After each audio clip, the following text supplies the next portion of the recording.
half and half, but like the last song from Sean was.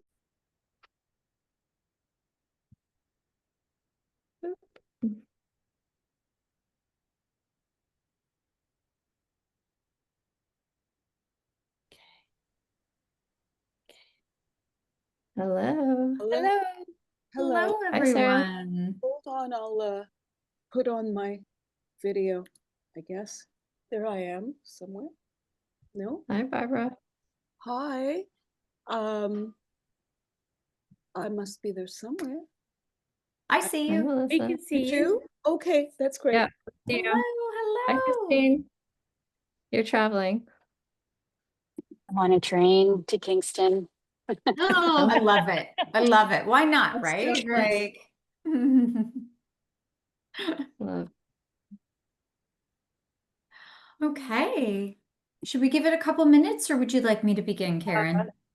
Let me just see. I mean, we could maybe start by having folks, maybe let's introduce ourselves, and it might be good to know if folks have any embroidery experience or, kind of know where we're starting from and maybe what they're planning on, if they're stitching on something. That might be fun to know. That was part of my thing. There we go. Oh, Sorry, I took no, over that's okay. But we could, I'd love to start your see what people spiel. have to stitch on if they do. Alrighty. Sarah, can you introduce yourself and tell us what you might be stitching on today? So I'm going to stitch on some black canvas and then Nice. maybe add as a pocket on a tote bag or something. We'll see how it goes out. I used to be, I'd say, a very good embroiderer before children. So now I'm trying to get back into embroidery, and so I've actually started sashiko stitching to try to get my straight stitch back. Great. We'll get some practice today. Okay. How about you, Selena? You're sort of next on my screen. Hi. I'm going to stitch on a tea towel. Love it. Yeah, that'll be great. And That'll be really I've taken your courses before. you look familiar to me, so I was like, that does not surprise me. But tea towel is a great choice. Absolutely. Christine, I know you're on a train, so okay if you can't hop off on anything, but are you stitching along with us or what are you? I am. I did bring everything. I Love it. have some Kona cotton, but I also have this. It's like a remnant. I don't know. I think it's a very rough linen. Okay. I'm sort of undecided. Sounds good. Sounds good. Barbara? Yes. How about you? I used to do that kind of thing when I was young, Mhm. and I just want to get back into it. And I'm going to use, I don't know where I got it from, but it's a white cotton bag, Nice. drawstring. Yeah. So I thought it would be nice to embroider on that. Or is that going to be a problem that does it need to be quite open? Well, you know what's going to happen, Barbara? You're just going to need to stitch it upside down. So what I have a tote bag handy for this illustrating this exact purpose. So if your bag is like this, and we're going to put the cardinal right side up on it, what you're actually going to be doing, because you only have one entry point, is stitching your cardinal upside down. It's still going to be fine. It's just something to consider that you'll be doing it upside down. Oh, okay. So I'll do it this way. Yeah. Is that okay? Yeah, no problem. Do I need an embroidery hoop? Your tote bag is cotton, linen, like non-stretchy fabric. Yeah. Yeah, that's going to be coming up next. In terms of if you are not stitching on a stretchy fabric, hoop.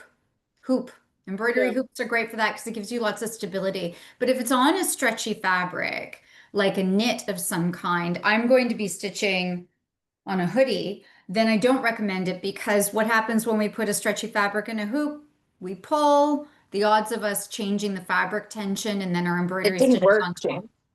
Yeah, when we get it out of the hoop, what happens then is our stitches look distorted and that's no fun. You'll think you're not good at it and that's not true. It was just hoop tension. All right, Thompson Mel, I have you next on my screen here. Oh, you're on mute.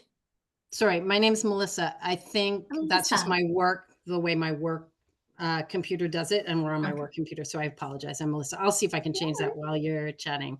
No. I'm going to use actually my mom's a really pretty linen napkin of my mom's that I dug out of a bin today.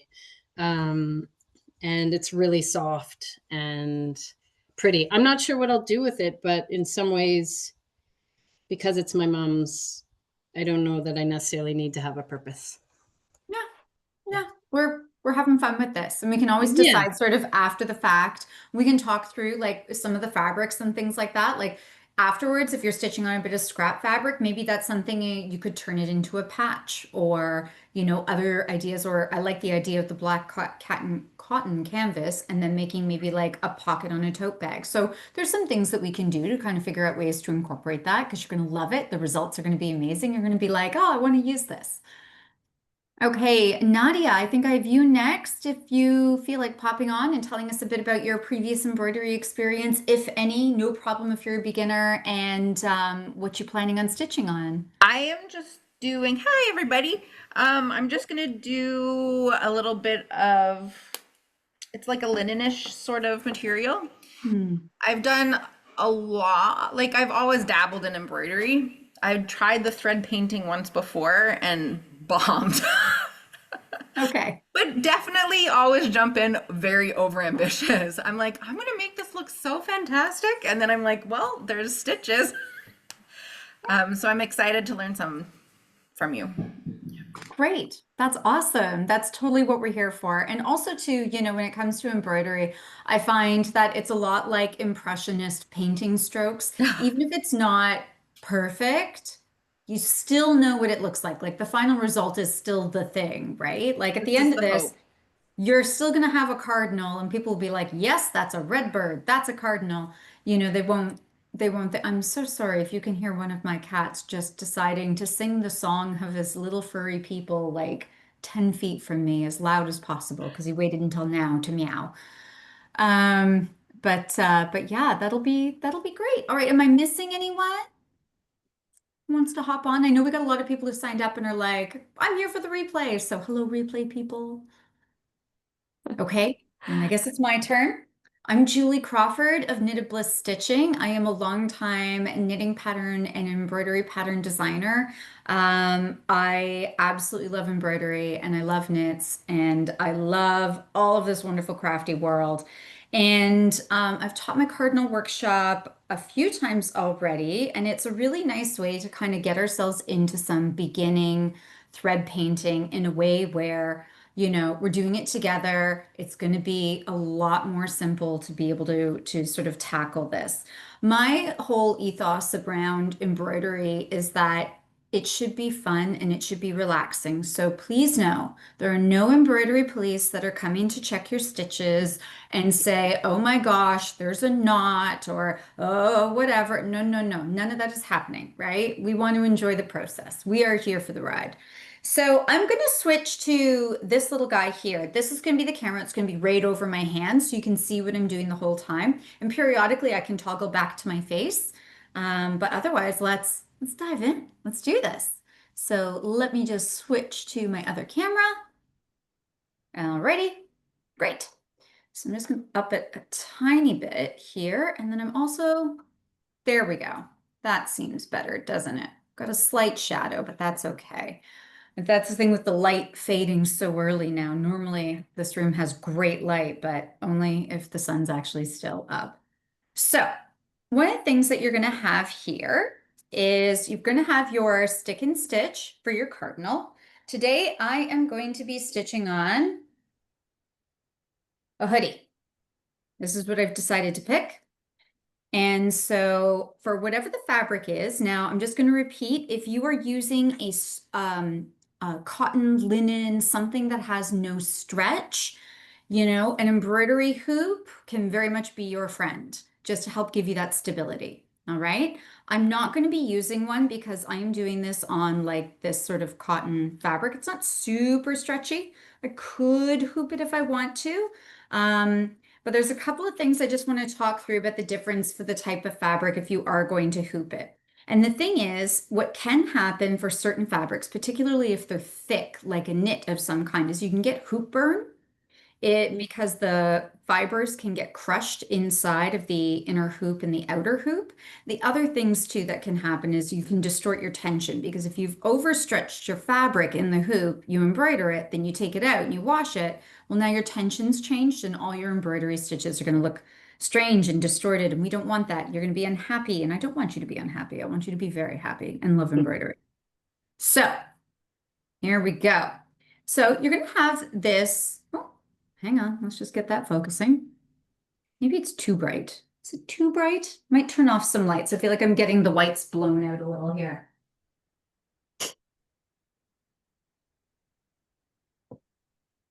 Did that improve? No.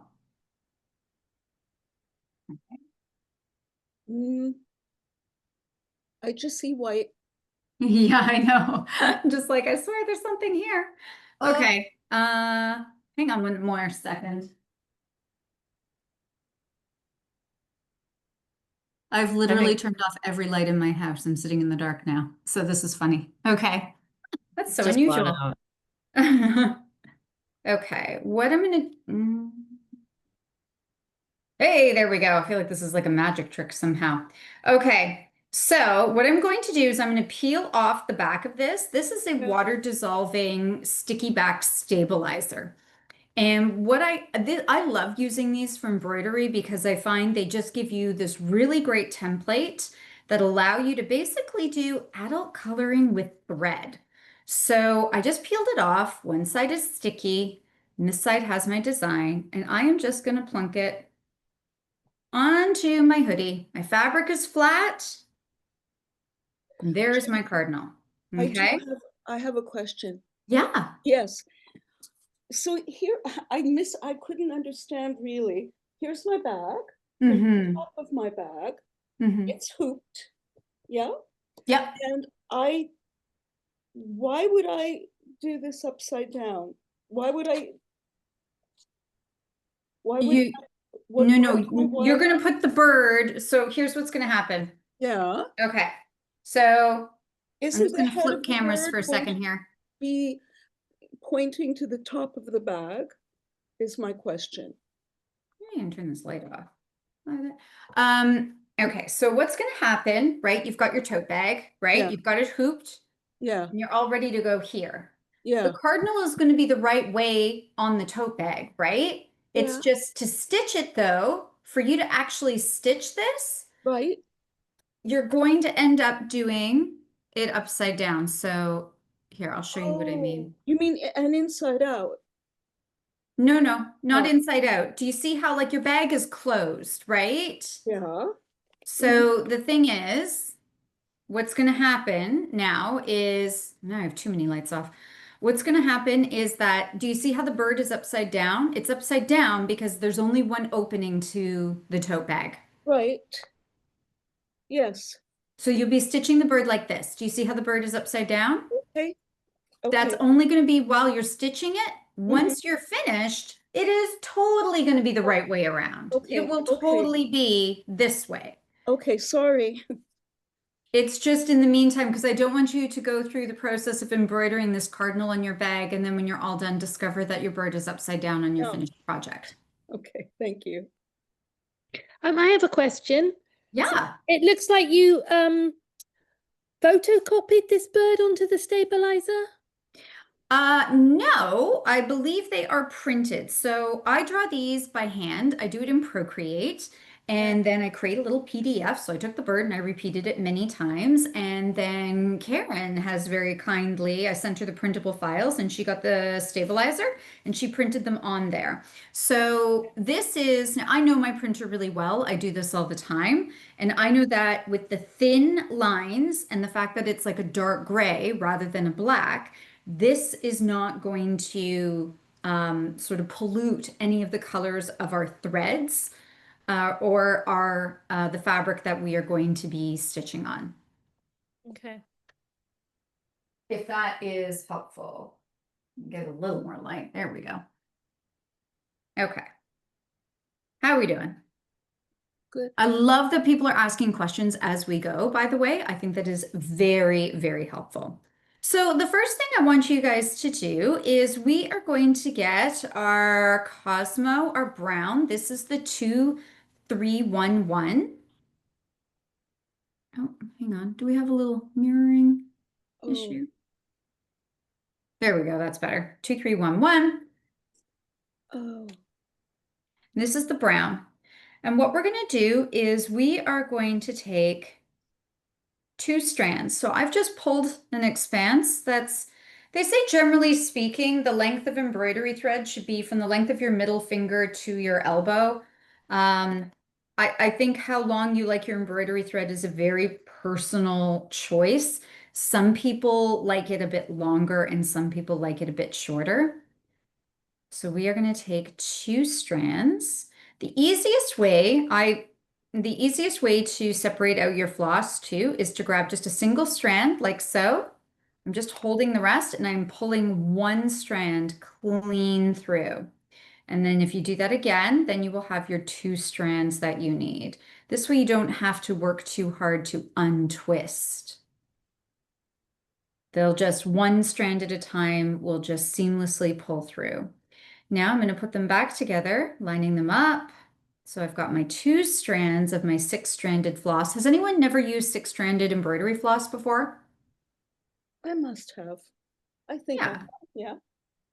Alrighty, that's good. And then I'm going to thread my needle. And I want you to tie a knot at the end. Now, if this was the Royal School of Needlework in London, England, they would say no knots. This is not the Royal School of Needlework. And depending on your fabric, you may find that it can be very helpful just to provide a bit of an extra anchor, particularly if you're going to be putting on anything that might get washed later on rather than, say, a decorative panel. Now, I don't love how hard this is to see on the camera, and I don't like when it's flat, it feels hard to see. But I know you guys are looking at the same thing I'm looking at. So we're going to just persevere. Okay. So I have immediately managed to get my thread stuck in my zipper, which is hilarious. There we go. Okay. We're starting with the dark brown because we're going to start with a few of our thread painting stitches for the branch that the bird is on. And why are we doing that? Because when you look at the cardinal first, you know, what's the first thing you see? It's the bird, right? You're looking at the beautiful bird. You're not sitting there scrutinizing the branch that he's on. So what we're going to do is stitch this branch first, and that's going to help us feel a little more confident as we're building our long and short thread painting skills, because we'll start with our branch, and then when we get to our bird, we'll feel a little more comfortable with some of those techniques. Okay, just want to make sure we've got like a really good, there we go, nice focus on that so you can see. Alrighty. So we're going to start at the back of the branch. And I'm going to do a long stitch and a short stitch right beside it. Now, how long you want these is very much a personal choice. If you make them really short, you will be doing this all night. So I would say that my first one, which I'm going to count as my long stitch, which is right here, is, you know, 0.5 centimeter. And then I'm going to do a short one right beside it. Just like that. Okay. And then I'm going to do another long one. Do you remember those like rulers where you can see sort of like the different, I want you to think kind of those types of lines where we're just doing long and short. Okay, so you're adding it, how shall I say this, horizontally, right?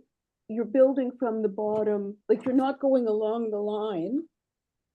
What do you mean? Like, oh, you mean not going this way? Ah, I see what you're saying. You're correct.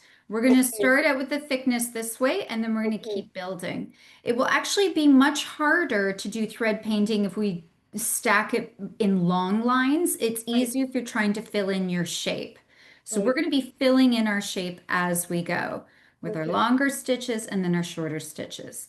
Now, again, this is up to you for how long or short, but you do want to be consistent with the length. So your long stitches should generally be as long as they would be for the next one. That was a crazy way of saying basically all your long stitches should be the same length and all your short stitches should be the same length as each other. So we're just alternating the long and the short. Oh my God. What? I'm building in the wrong direction. I'm going, it's okay.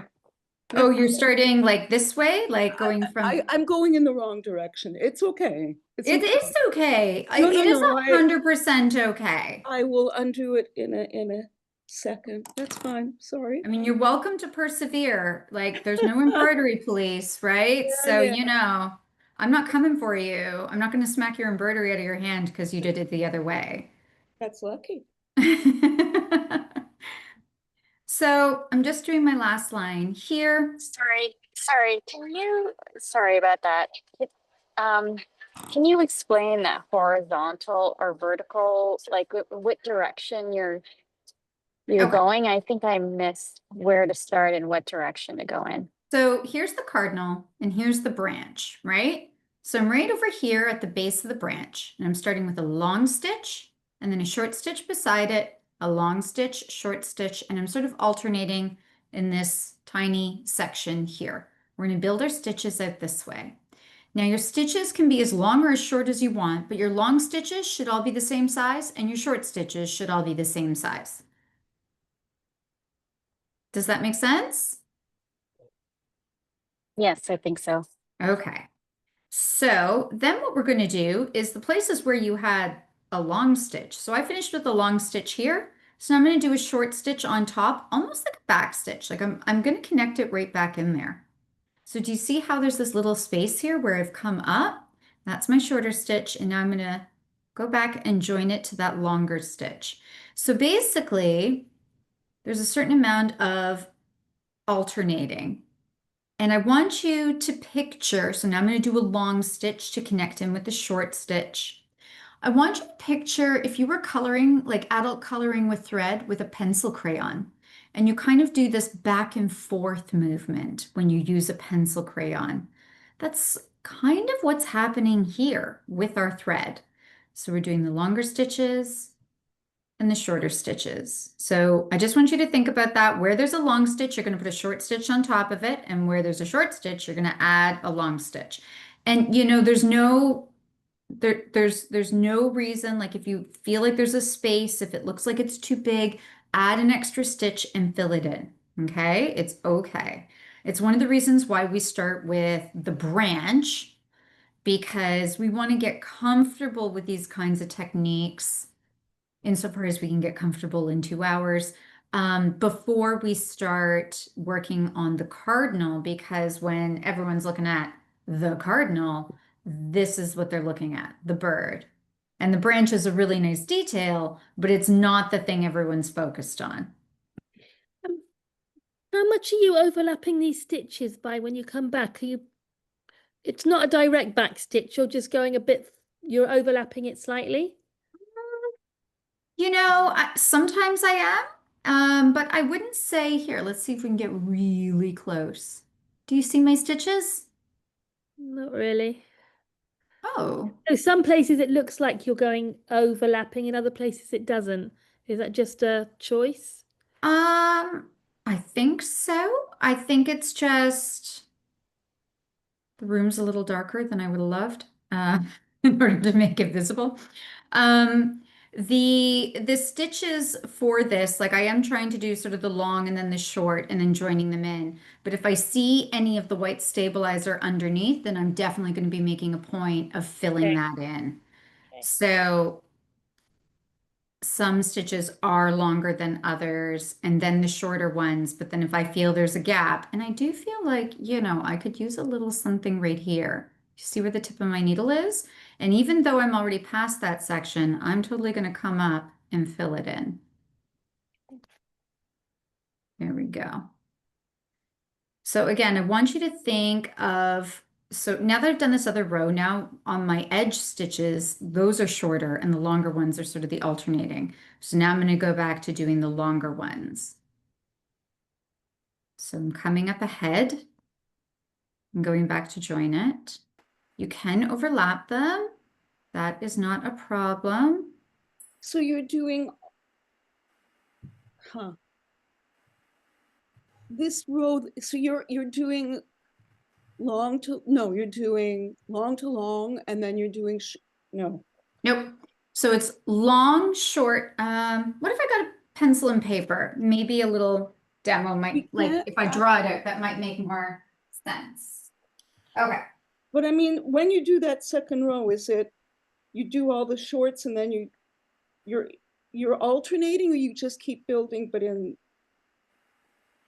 So I'm alternating. So what it is, it's like if this is our shape, okay, Yeah, then my stitch is long, short, long, short, long, short, long. right. Then over here, it's short, long, short, long, short, long, Okay. short.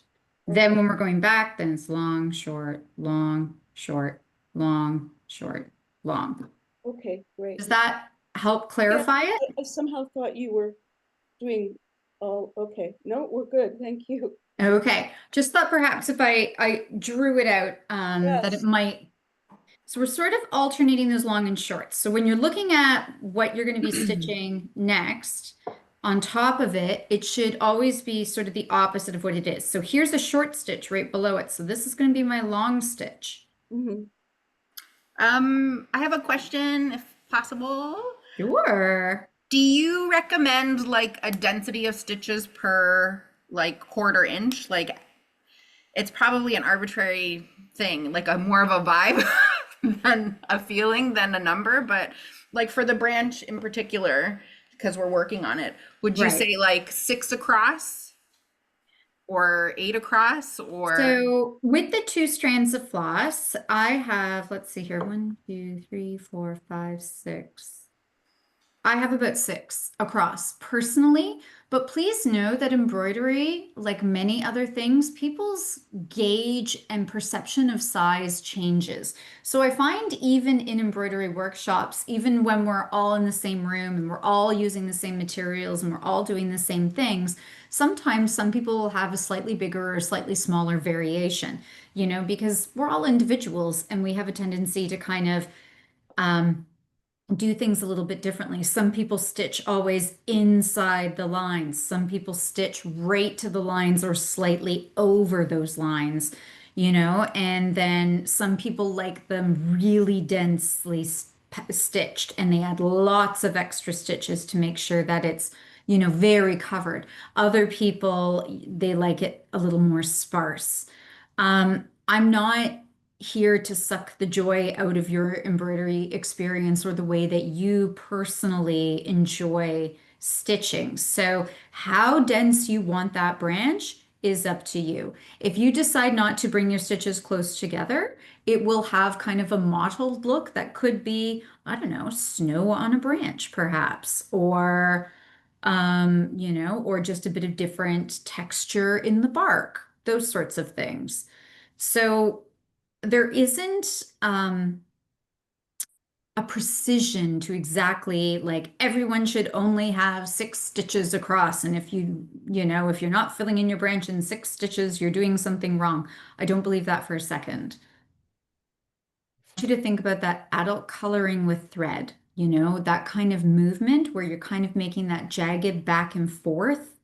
That's sort of how we're shading in this thread painting. So for thread painting, especially too, because we're doing beginner thread painting. So here we're starting with just one color. When we get to our cardinal, we're going to be adding in those different shades of red, which we'll be able to use to help layer. And a lot of this is less of a precise baking recipe. Here's the exact number of stitches you need, and a lot more of a feel. I am having some regrets over this dark green hoodie. I thought, oh, this cardinal's going to look so great on here. And now I'm like, you know, it's a little hard to see.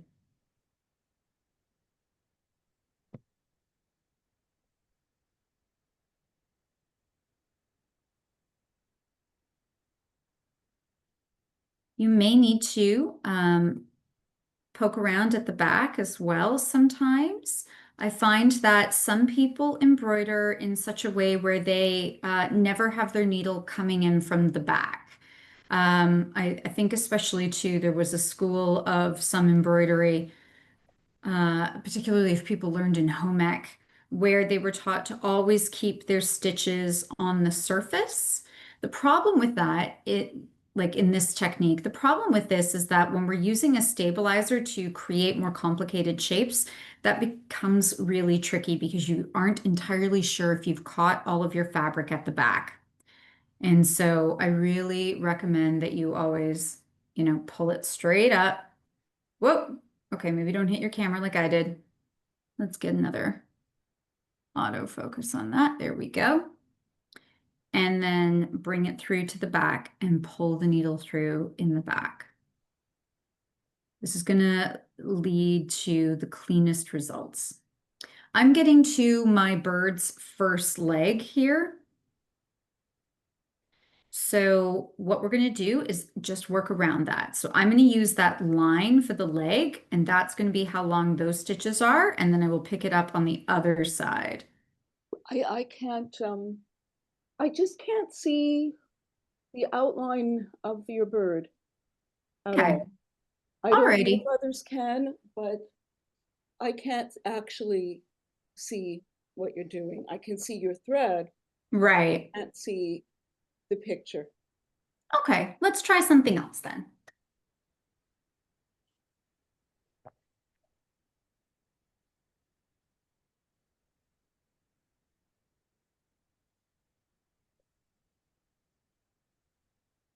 I've got more. Well, I have that tote bag. Maybe I will join you in the tote bag. Okay. Well, here it is in the white, and let's see if the white is any better. Oh. That, it's better. Yeah. It's Okay. better. Well, Yeah, hang on. yeah, I see it better, yeah. Okay. I will stitch this little back bit as fast as I can to catch up to everybody. If I believe in myself, I can do it.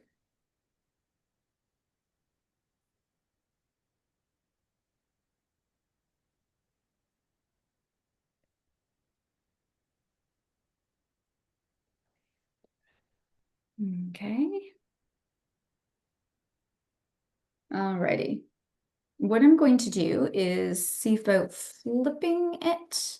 No, I wanted to see if I could do it so that it's because now then my bird's going to be upside down. What if? Ooh, there we go. Okay. There. Now the bird is the right way. Okay, great. So just a reminder, we're going to do our long and our short. And remember, this is about filling in the shape and alternating the long and short. We're starting on the branch because it's lower stakes than the bird. So it's okay if your branch is feeling a little not amazing.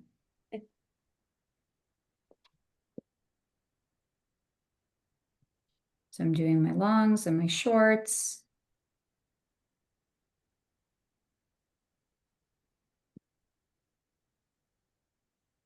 Oh, that one's a little askew, but that's okay.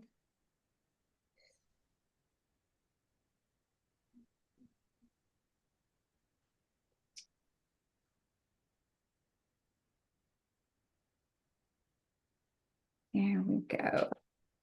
Okay, and then coming up ahead, I'm doing these stitches a little longer than I did in the previous one, just so that I can make good use of time. So that's a shorter stitch, and then I do a longer one right beside it.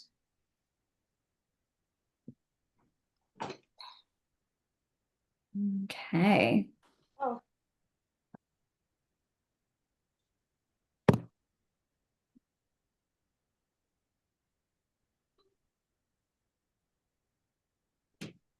Now I'm wishing I had a little hoop.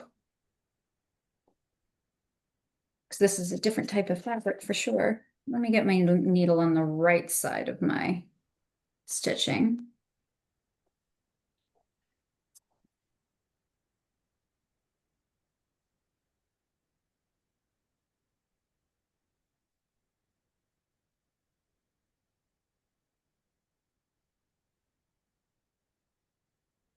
I have a question. So every second row, your stitches should kind of be evenish, all at all across at the same place. Kind of, but you want to still be trying to have that variation. So Oh. they will be evening out with that short and that long, as you said, every second row.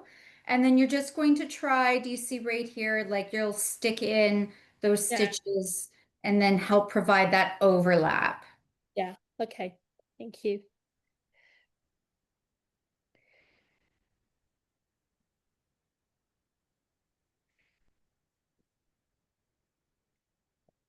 All righty.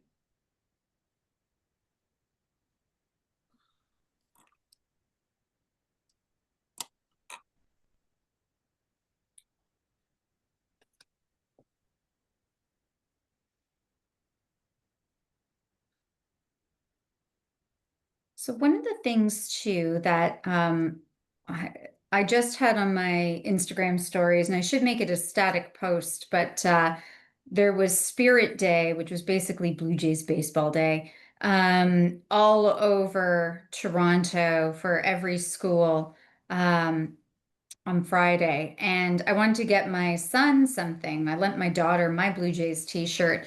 But all of the kids' stuff was totally cleared out because it was Spirit Day throughout the entire city and everyone had already got their kids anything affordable. So I decided I was going to embroider a Blue Jays logo onto a blue hoodie for my son.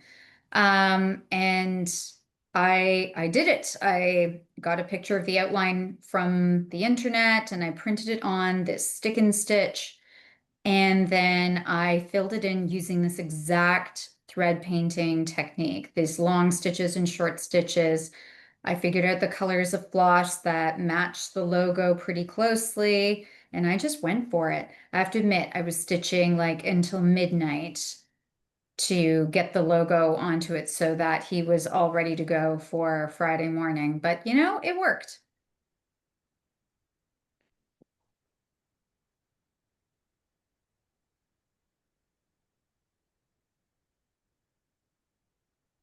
Okay, probably noticing because I'm now in a race against time, my stitches are definitely bigger and they are definitely all over the place. But you'll see it still looks like a branch. We still have this texture.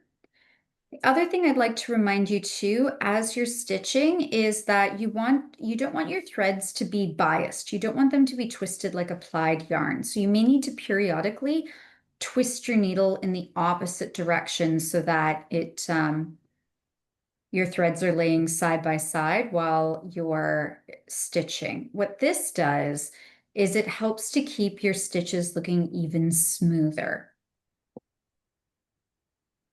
Okay, getting to that first leg, and I am just going to be stitching to that first bird foot, bird claw, bird leg, and then I am going to skip over it and do the bit in the center.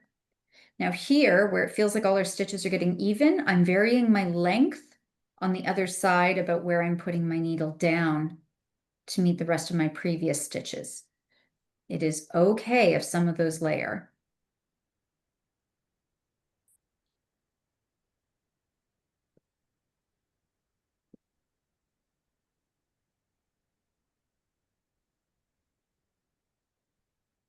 Julie, what do the bird's feet do? Like, what do I have to allow for here? Is it basically just sort of like a stumpy thing that is there, or do I need like claw allowance?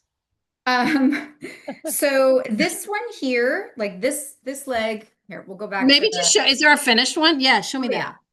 So what you'll see is that I've left space Uh-huh. and it's fine. And we just Yeah, do a it's couple more of the stitches for it's it. more the idea of the foot. Okay. Right. It's Okay. not photorealistic. It's Got it. just so that we can see plainly there are bird feet. That's how the cardinal has Is on the thing. alighted onto our spruce branch. Got it. Thank you. It's better.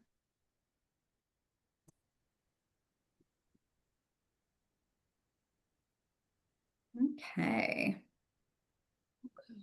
Now, is anyone already done their branch entirely? I am relieved that nobody has said yes, because now I'm like stitching my little heart out, stitching as fast as I can. I have a rookie question. No rookie questions, by which I mean all questions are valid. Go ahead. I've never used one of these ringy doos before. I've done all kinds of embroidery before, but to say it was inexperienced and unknowledgeable is an understatement. So I've Got never it. used one of these magic guys. Okay. And I'm feeling like my it's too far away. Like I can't reach it. What do you mean? Can you show Like, me? Is the hoop too big? You can buy them in yeah, different that's what sizes. I'm wondering. But I can't find the tiny one I just got from Karen. So this is the smallest I've got right now. So should I Oh, move my can I basically I have my bird centered in my hoop. Can I move it? yeah, totally. You'll see my bird is actually a little closer to the top. Yeah, perfect. Yeah. Okay. That Got it. has to do with the practicality of this is the edge of the fabric, but I've Okay. put my bird towards Yes. the top of the tote bag. Okay. Got it. On it. Switching. Thank Yeah. you. Whatever you need to do that's going to make this a more comfortable stitching experience for yourself, go for it. You need a bigger hoop, you need a smaller hoop. Absolutely do that.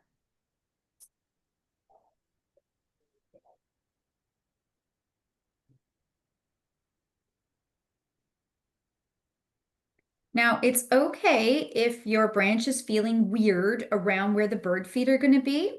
One of the things that I consider to be important about when we start with the branch, on top of it being kind of low stakes while we practice our long and short stitch, is that it's a background element. And so whenever I'm embroidering, I always recommend moving from background to foreground in the composition. And what I mean by that is stitching anything that's going to be behind something else first. This allows you to be able to naturally layer your embroidery stitches in a way that is exactly how it would be in real life, right? So the bird's on the branch, his little leggies or bird claws or whatever, they're going to be on top of the bark. So it's okay for that to be a little bit messy here because we're going to layer the bird feet stitches over top.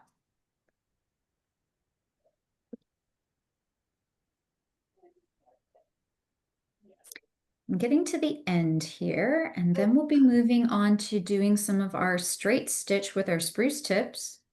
Now you'll see as we're getting narrower, again, this is not, I know it feels very imprecise, and that is the nature of a lot of long and short stitch, about sort of feeling through what the level of opacity is and how those stitches are going to layer. Remember, the most important thing for helping your long and short stitch look decisive and I'm not going to say professional, but experienced is about the consistency of how long your stitches are, right? So if your long stitches are all the same length as your other long stitches and your short stitches are the same length, it will be good. Okay, I have finished my branch. Now I'm going to tack down my remaining thread underneath my existing stitches at the back. I like to do it twice, like this, and then I snip off the excess, just like that. Now I'm going to be moving to my dark green because we're going to do straight stitch for our spruce tips. That is the Cosmo 846. So I'm just going to pull out a strand here. So you're way ahead of me. Does that matter? No, I am Time in a race against around and- time to make sure that I get this finished by the end of 8 o'clock so that when there's the replay link, you still have sort of the completed bird. Yeah. So it's okay. I'm also, I do this a lot. I do this professionally. And so I'm pretty fast at this stage of the game. Every now and then though, some other people are really fast. So again, I always like to have a knot at the back of my work. I help feel that it just gives a little bit more security for something I'm going to be using and washing, like a tote bag. So Now, the question is, it always 2 strands of thread you're using? it is for when I'm working on a thinner fabric. If I was embroidering on, say, a knit sweater, like a hand knit sweater, like something like that, I would use 3 of the 6 strands. Okay. Generally speaking, it's not that you can't use the entire strand of your floss. It's just that the thicker your thread or yarn that you're using to embroider, the more graphic and like easier to see each individual stitch is. So when I'm teaching, I usually recommend using the threads that are in a smaller number because it blends your stitches in together really nicely in a way that kind of just makes it feel like, ah, yes, this is all very intentional. When you do it with like all 6 strands, each stitch is bold and graphic. And so if it's slightly askew, it's easier to see, I find. So using the thinner amounts tends to make things a bit easier. Now, I am going to start on this big branch here because it is often easier to kind of get the feel for it first with the bigger one. I'm going to do back stitch for this center stem here, and then we'll just do little straight stitches. Back stitch is very similar to our long and short stitch. So what you're going to do here is do one big long one, and then come back up further ahead and see how there's the space here. I'm going to put the tip of my needle down in the exact same spot, and that connects it in. And that is back stitch. I'm going to do the exact same thing, coming up here where there's a space, putting the tip of my needle in the exact same hole as the previous stitch. And it's just tracing this line here. And I'm going to do it again here.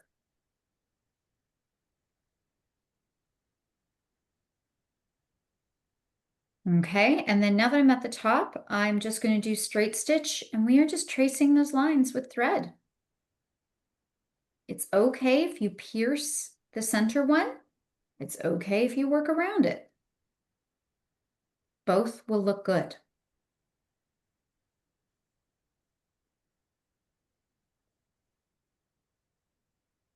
You can also decide to do all of one side and then all of the other, but I like to alternate.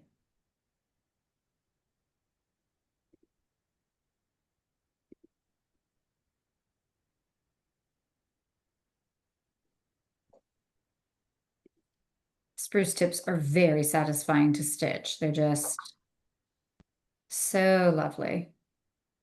The other thing you can do too, when we get to the cardinal, you can see also as well, when we start layering in some of the other shades, you can do that with any aspect of your embroidery. If at any point you look at it when you're close to completion and think, I could use a little more of this or a little more of that, go for it.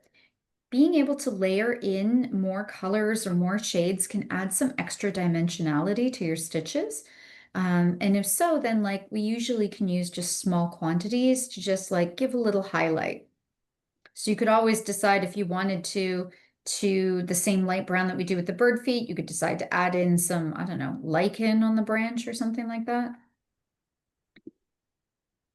Okay, so I'm done my first big spruce tip, and now I'm just going to go ahead and do the next one here.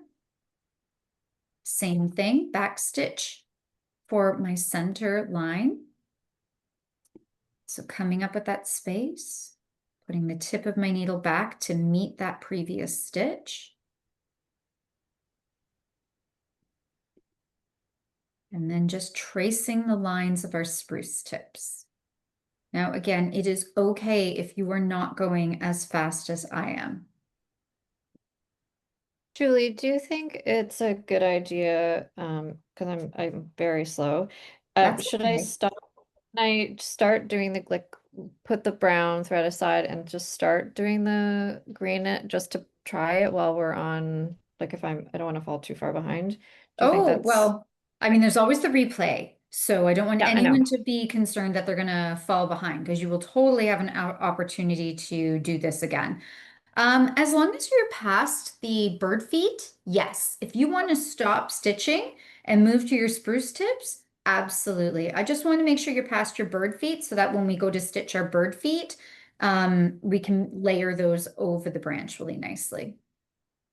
Okay, makes sense. Karen, that's what I did. The only thing I would note is my brown is really annoying in the back because it keeps getting caught up in my green. So you might want to Oh, okay. like tape it or something over to the side. I have a hot tip for you then if we're going to do that. So what I want you to Okay. do, if you're going to do that, if you are going to stop and save your thread for later, pull it through to the front of your work and Oh. leave it over here. If you leave your extra threads at the back of the work, what's going to happen is exactly as you described. It's going to get all tangled up and stitched into the Yeah. background and get kind of weird and lumpy. If It you did. want to pause on that color and save it for later, put it at the front of your work, somewhere near the side where you can tuck it away. And then when you want to go back to it, you find that long one and you just pull it out and you can keep going. That's great. Thank you. No problem.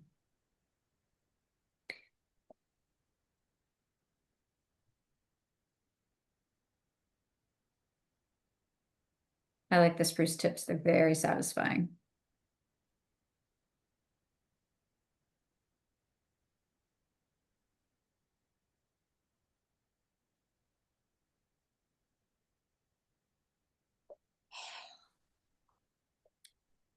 So, okay. So we're all doing the spruce tips now. Yeah. Okay. I'm way. It'd be a good opportunity to try doing one spruce tip just to For see sure. how you feel. I recommend going with the big one first. Okay.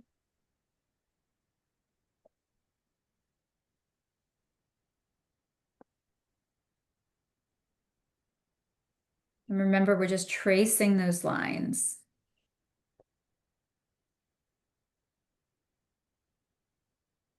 So on the replay, it'll be a video that I can stop and start. Is that right? Yes, absolutely. Yeah. So you'll be able to pause and catch up with whatever section.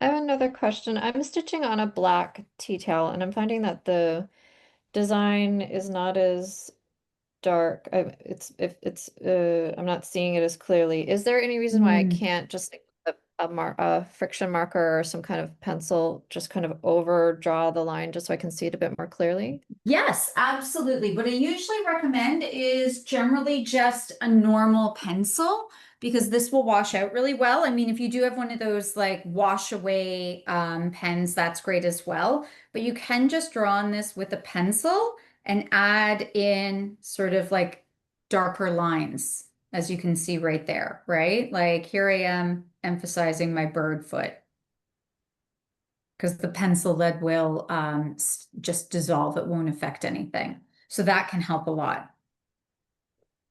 Okay, that's great because I'm finding it just hard to see the feet. They are tiny.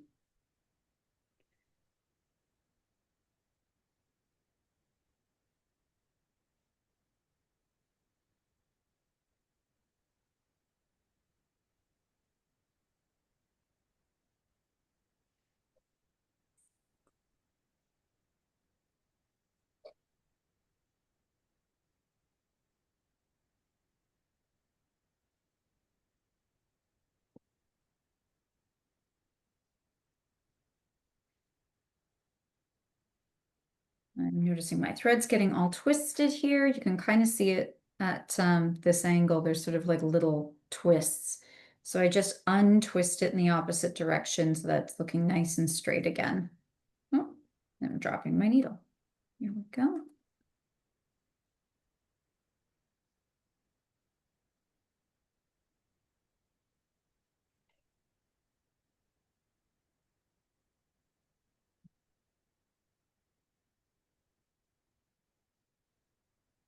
I've also seen people take some of these and incorporate them into quilt squares. So I don't know if we have any quilters on the group, but that could be something as well.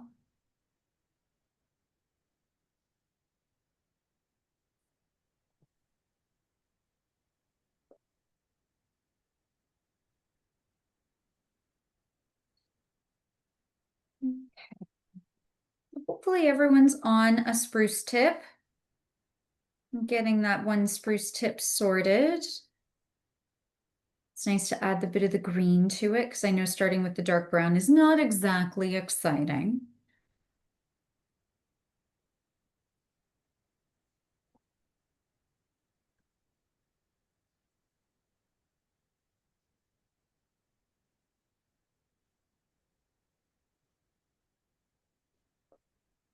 And the longer spruce tips, that's all one long back stitch. That's not several. Do you mean like it's just back stitch through here? So it's not one big stitch. It's sort of like a stitch the same length as the spruce tips through the center and then the back stitch to go back to meet it. Yeah, okay, so maybe the branches is what I'm talking about. That's all one stitch on the branches, not two or three. Oh, you mean this bit, the little, yeah, that's just one straight stitch, stitch. yeah. Thank you. Yes. Sorry, I thought you meant the center of it. And my botany knowledge is like, what are they? Needles, the individual needles? Yeah. Yes. They're each one stitch. But oh, did you have your question answered before I? Yes, I did. Yeah, thank you very much. Sorry. I keep losing my thread out of my needle, Okay. and it's very frustrating. And I thought there was a way to kind of anchor it to the needle, but is there? Because I keep losing it. Not without tying a knot, but it sounds like the tail of your thread is a bit shorter than it needs to be. So 1 second, I'm just going to get ready for the bird feet and I'll show you how long I keep the tail on mine. Yeah. And then that will perhaps be more helpful if it's coming out. So I've got my 2 threads, lining them up.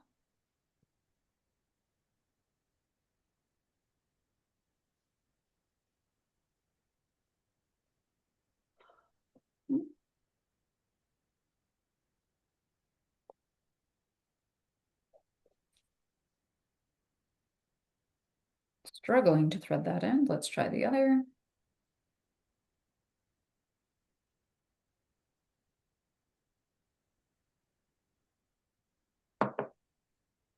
Okay, so what I'm trying to show here, I'm just going to see if I can back this up a little bit so you can see, is that I actually am making sure that this bit where I've got the extra bit is big enough that I can hold it here with the rest of my hand.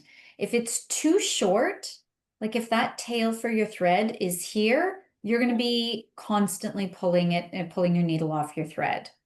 Okay. So you want to have it longer so that it's comfortably in your hand. Okay. The only other thing I can suggest would be if you did one strand, pulled it all the way through, and then knotted both ends together. That could be a possibility. One strand. Yeah, here, I'll show you what I mean. I'm just trying to spitball ideas for problem solving here. Yeah. So, okay. So here's one strand. Right. And then what I'm doing is I'm matching up the ends Yeah. so that if I tied it together like so, I am stitching with 2 strands. Oh, See what I mean? oh, I see. Oh, okay. So you still have 2 strands through the needle, Yeah. Okay. but that then would this way you won't lose the other end because it's tied in there. How Yeah. about that? Oh, okay. That's a good idea. Yeah. All right, let's give that a whirl. Okay, now the bird feet are really fast and easy. It's not going to be long at all to do any of this. So what I'm going to do is I'm going to bring up my needle here where the bird leg meets the body. These are all just straight stitches, and I'm going to do 2 straight stitches through that leg side by side. So there's 1.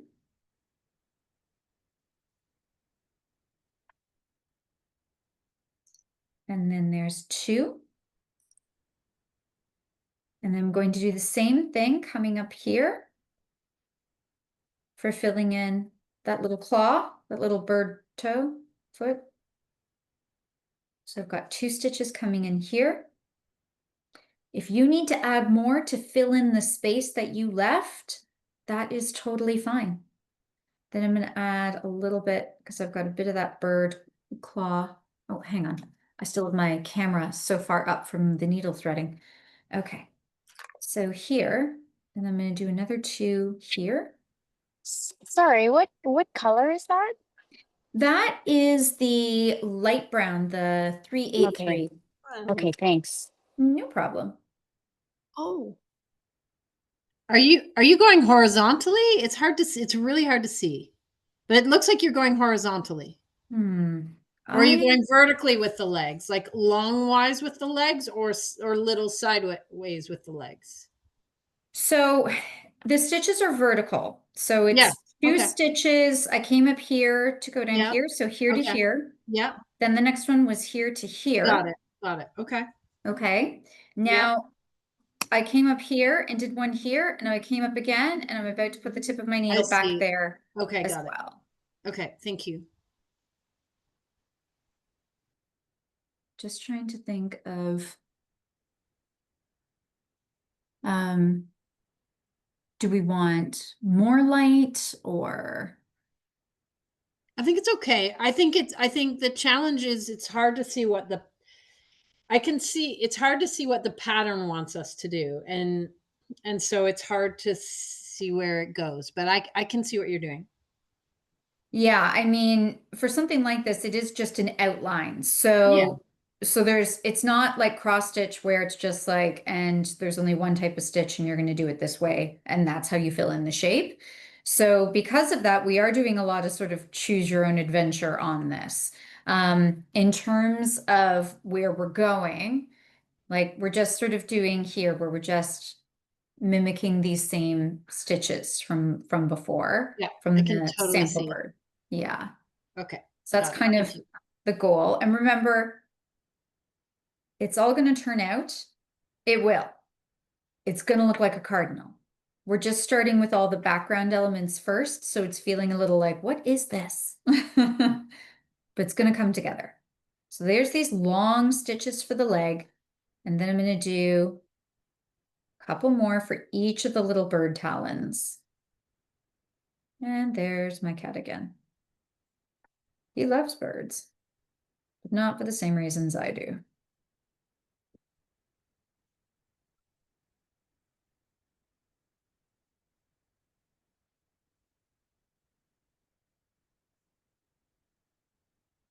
Okay, so just to repeat, it was 2 stitches here in each leg and then 2 stitches for each talon.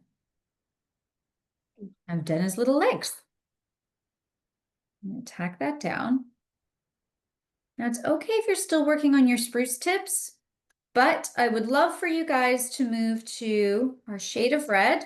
We're going to start with the base shade for our cardinal so that we can start working on the fun bit, Mr. Red Feathers here. So you'll notice we've got 3 shades of red, okay? So we've got if I can get all my numbers facing. There we go. Okay. So here we've got the 345, the 800, and the 242. And so we're going to be using these to layer in our shading. 800 is going to be our main color for our cardinal. So this is the color we're going to start with right now, the red. 800. Yes. You're just in and out. Sorry, maybe that's mine. No, that's all right. 800. So that's the one we're starting with. That's going to be the base color for most of our robin. Now, what that means is we are going to stitch his little crest, and we're going to be stitching his body and the tip of this wing, the top part here, in this 800. Okay. Then when we're adding in the shading, that's where we're going to be adding in some of those details here. This is going to be a little more free form with some really nice long stitches. It'll be a lot more like painting. So again, we're going to start with our 2 threads.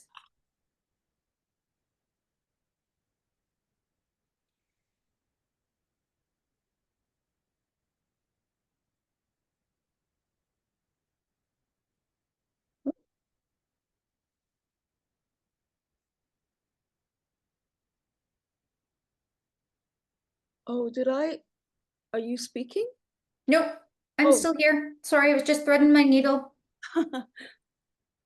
All is well.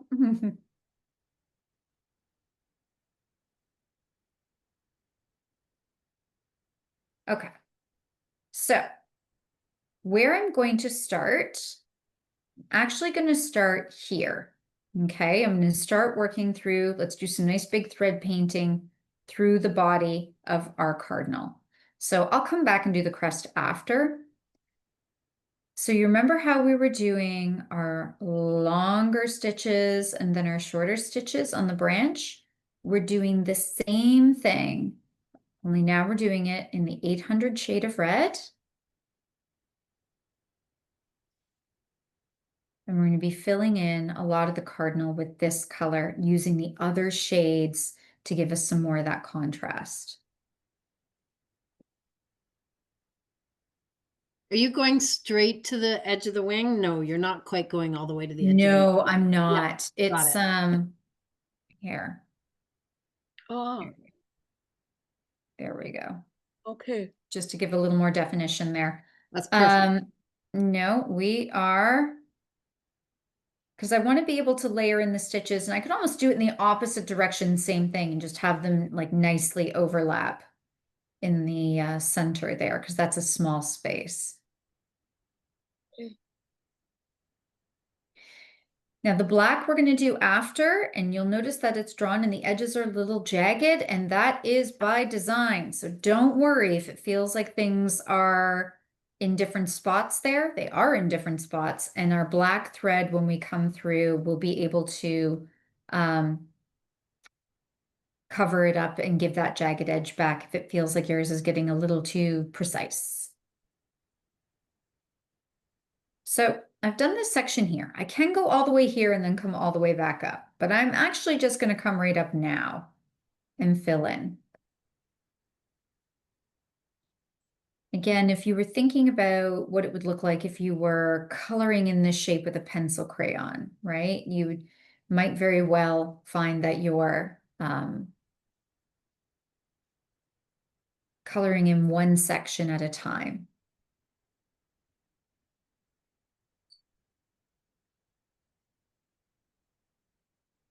If there's any white spots or lighter spots, or you can see your fabric underneath, you can just add in little extra stitches to fill it in.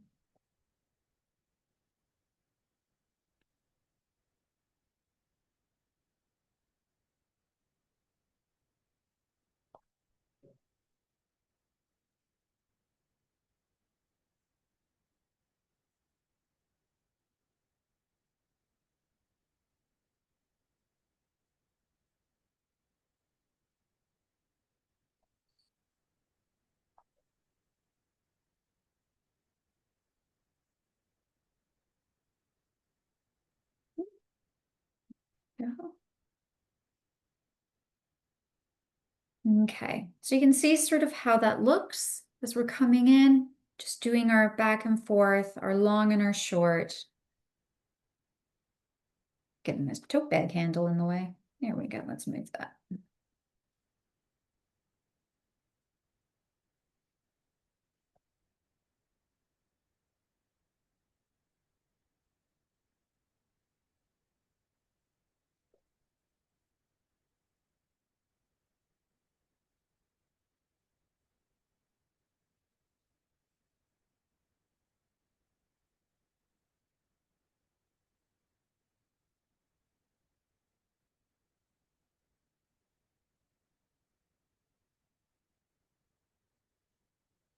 The nice thing about using the stick and stitch is it helps give a bit of a surface tension for your stitches.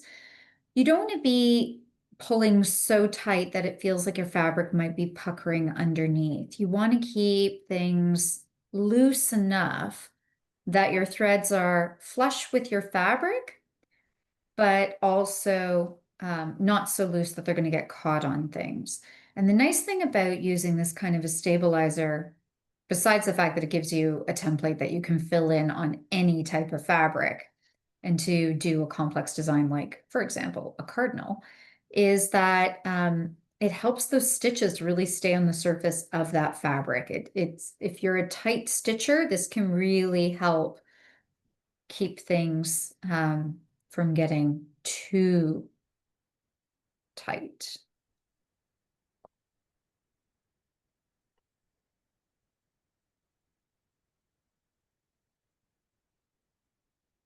You can also get blank sheets of this and you can like trace your own designs. You can draw your own things, find designs online.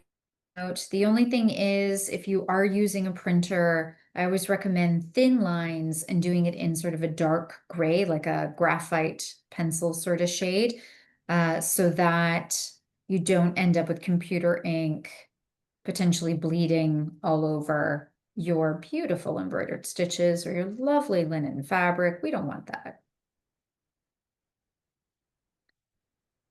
What's it So called? this is it's a sticky back stabilizer. It's the brand is called Sulky and it's called Fabris Solvi, which is a Okay. weird name.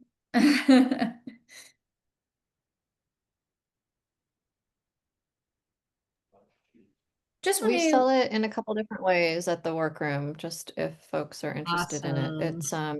It's what we used here are like 8.5 by 11 sheets. It comes like with a pack of 15 and you can run them through your printer. And then we do also have a few different versions of stabilizer, some that can go through your printer, some that don't go through your printer, and we sell those by the meter. But this particular pack is nice because they're pre-cut to the right size to run through your printer if you were going to do it that way, and then you get a whole bunch of sheets. Mhm. That's awesome. What, Karen, what would we search for? What's it like? What's it under? Stabilizer? Like, how would we find it?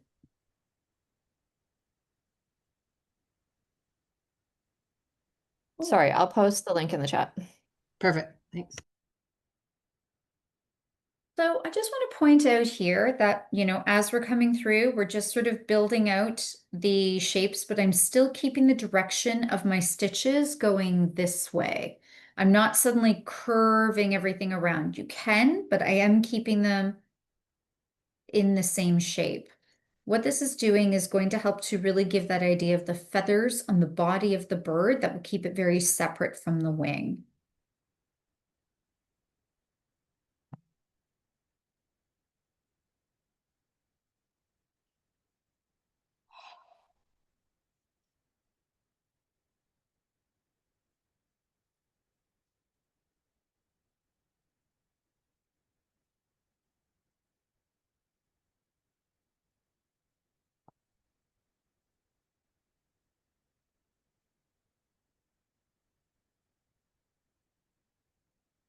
Hey, there we go. Karen's got the link for the sheets in the chat.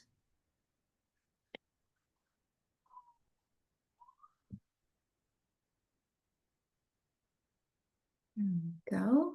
Oh, and I'm just seeing, sorry, Nadia, I'm opening the chat right now and I just see, can you draw your own images on the stabilizer? Yes, you absolutely can. And I would totally recommend just using a normal pencil to do that.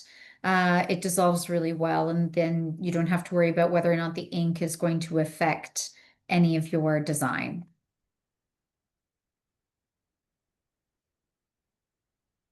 I saw this great TikTok of a young girl who is embroidering some sort of icon from every book that she read through the year onto the sleeves of her, like a jumper.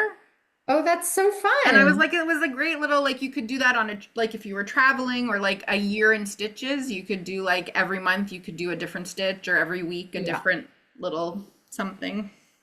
That's such a great idea. That's fun.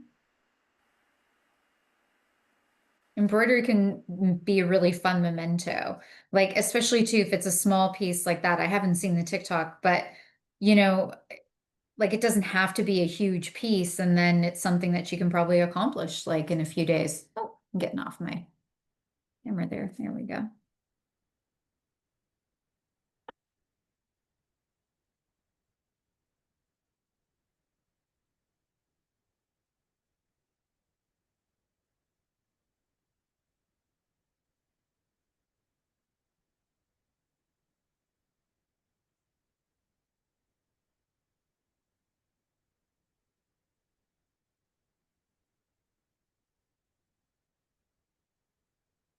All I can hear is my brain banging against the table.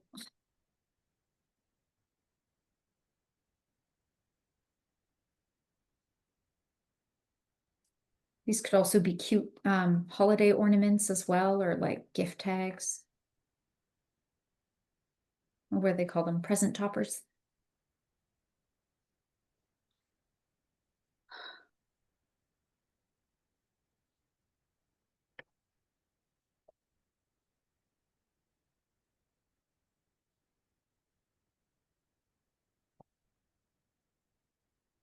So again, just reminding you to try and keep your stitches about the same length. I know it feels like it's a little haphazard. That's the nature of the beast for thread painting, especially as we're laying in our base color. But the consistency of your stitch length is what's going to help. Keep your short stitches the same length as each other and your long stitches the same as each other.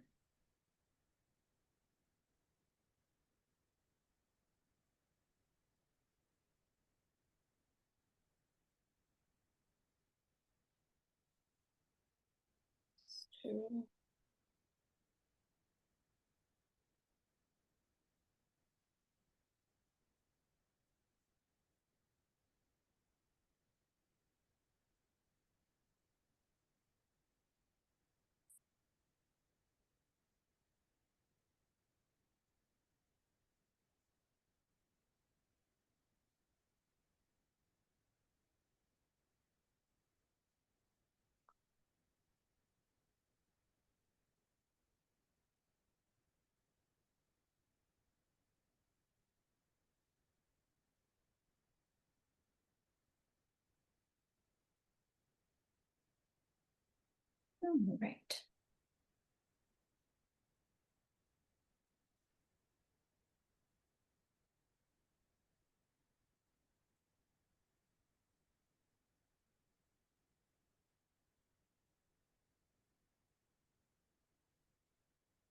Because right now it looks like you're making all long stitches. Is that, you're off cam, can you lower your, Oh, I'm so sorry. Thank you for Perfect. telling me. thank you.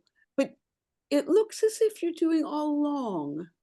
No, right? Okay. Maybe my long and short stitches are all longer than what you're doing for the short stitches. Right, My short stitches are still quite long.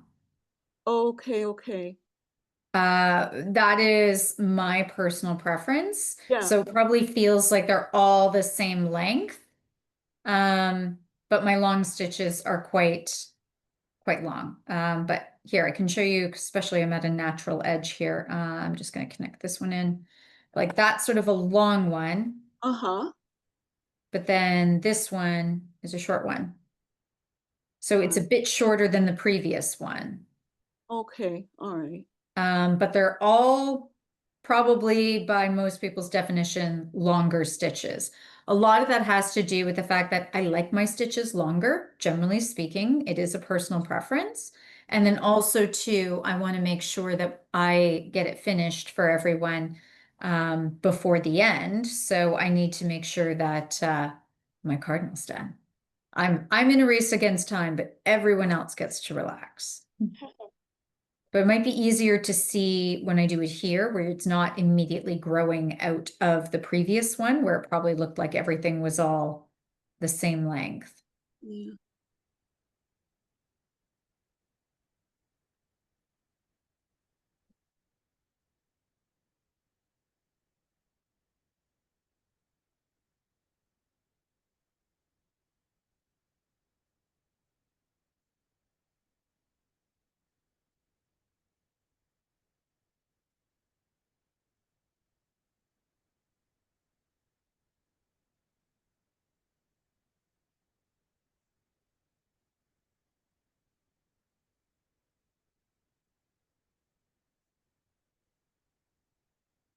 Huh.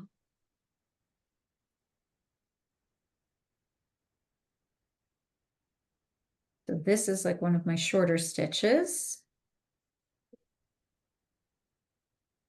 Then this is one of my longer ones. I just don't want to keep saying long or short as I was stitching in case it wasn't the same rhythm as somebody else's and I was messing them up.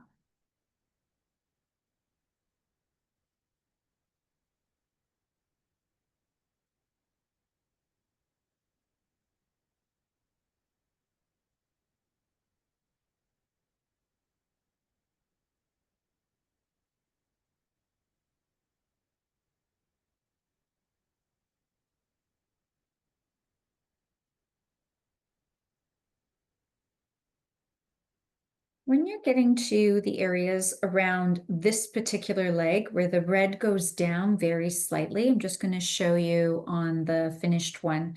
You'll just do a few small stitches to help shape that leg and connect it to the existing brown bird leg. Just want to make sure that that gets noted here, this little bit in terms of that shaping.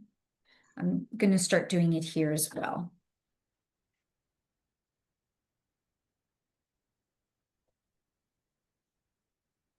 So this is going to be smaller stitches for sure.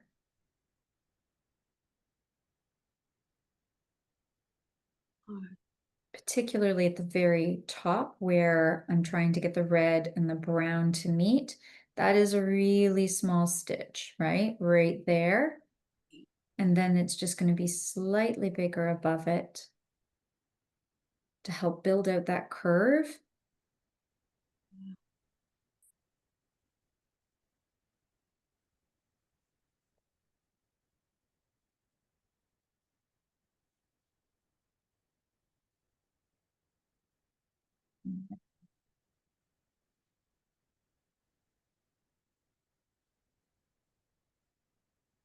There we go.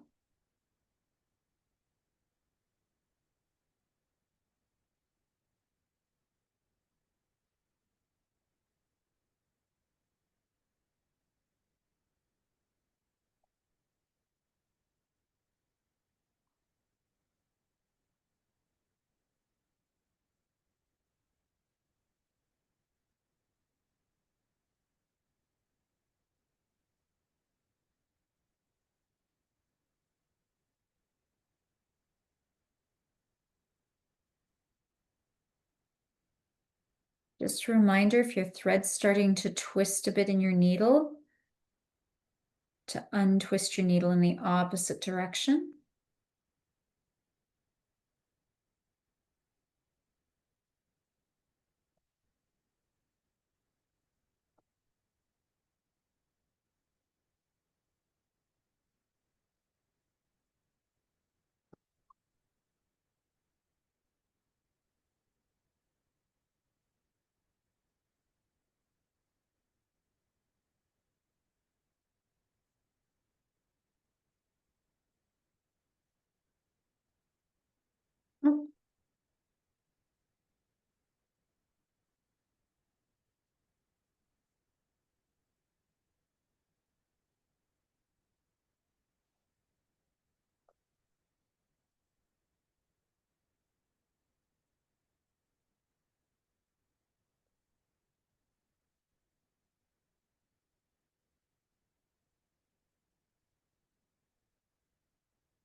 Just finishing up a little bit of the bird belly here.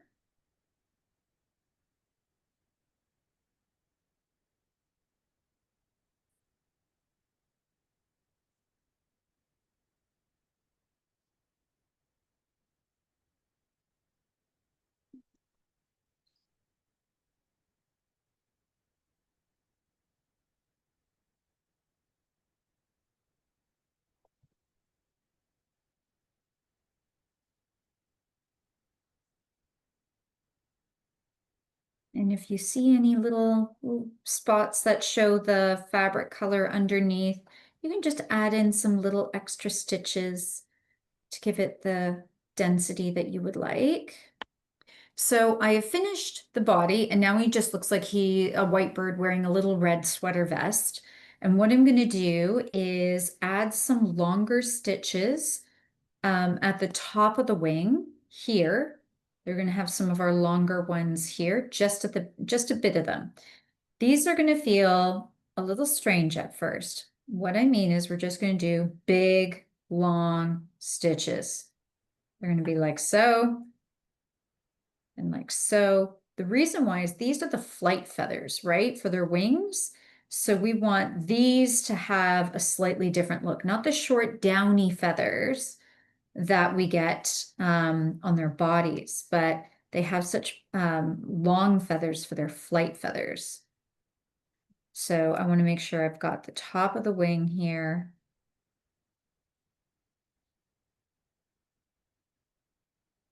See, I've got my varying lengths. It's a lot easier to see when I'm starting in a brand new shape than filling in the bird.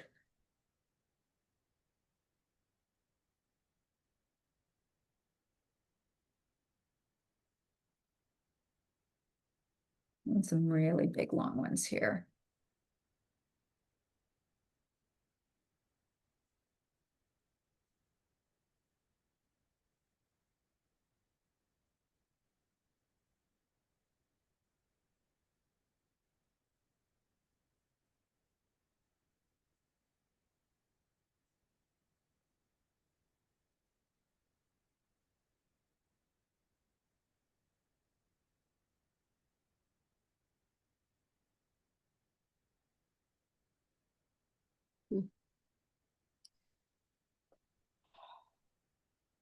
Okay.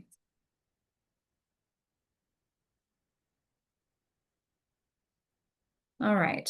So you'll see how for the top of this bird feather, like the bird wing, we've got big, long and short stitches here. They're not the smaller ones that we did on the branches or on the tummy feathers. These flight feathers are longer feathers, so you'll see it almost looks like a satin stitch, the way we're filling this in at the top here. And I'm going to stop with the red there because we're using our other two shades of red that are going to be able to build those out. And we're not using any of that red on the tail. When I was drawing this, I was looking at pictures, like photographs of cardinals, and their tail feathers are always a lot darker than the rest of them. So they're a bit different. We'll leave those off to the side. What I am going to do though is with the same 800 shade, I am going to embroider his little crest up at the top. And this is a satin stitch. And what that means is it's basically just, well, hang on. First, I'm going to get some fresh thread so that I can get more than 2 stitches into it.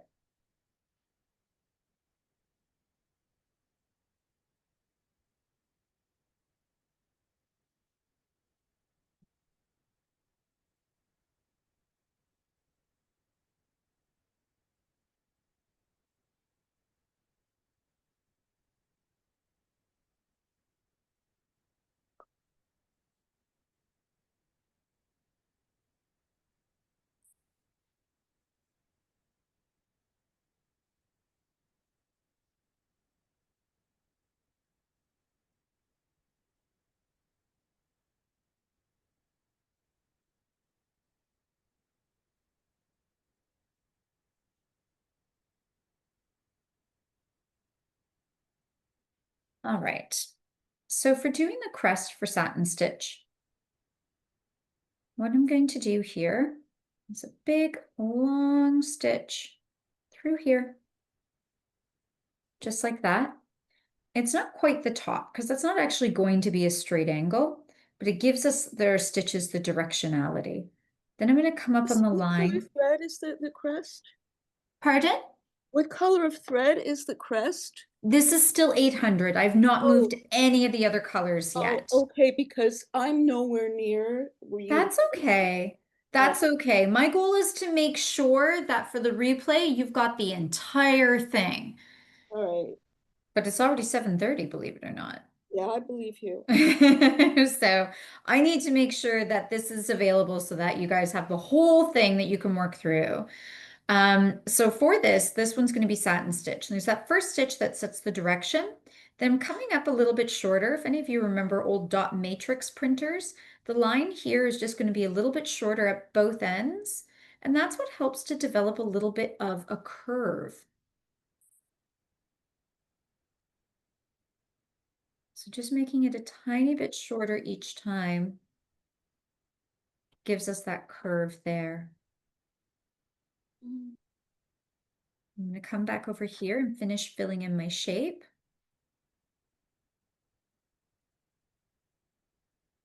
I'm trying to keep the stitches as close together as possible. Now these are big, long stitches. And it's not the same thread painting that we were doing before, but if you want to do this as thread painting, you absolutely can. Remember, there's no embroidery police. You get to decide if you want to do something else there. It's also okay if these stitches be a little jagged at the end, because that's the thing with the fun cardinal crest. Like, it's a little bit like a little mohawk. It's a little jagged at the back. It's his fun little pompadour. There we go. We actually have cardinals that live near me here in Toronto, which I really enjoy seeing. Okay. And that's the crest. So at this point, at this stage, just want to make it really clear, this was all done. The red's all done with the 800 shade for the Cosmo threads. I'm going to tack down and I'm going to be moving to the 345. Okay, the 345 thread's going to be next. And that's how we're going to start adding in our shading.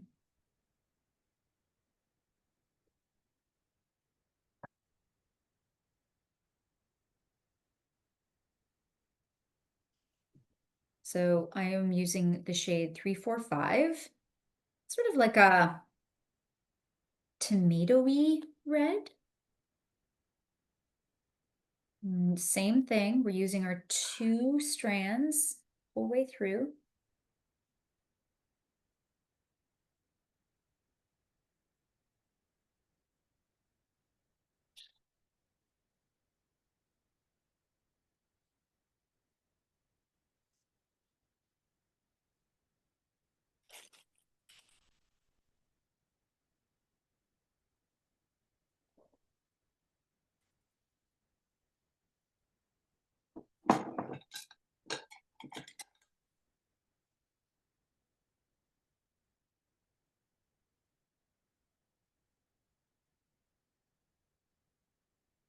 And again, I like to tie a knot at the back, especially because I'm putting this on a tote bag, and I wash my tote bags from time to time.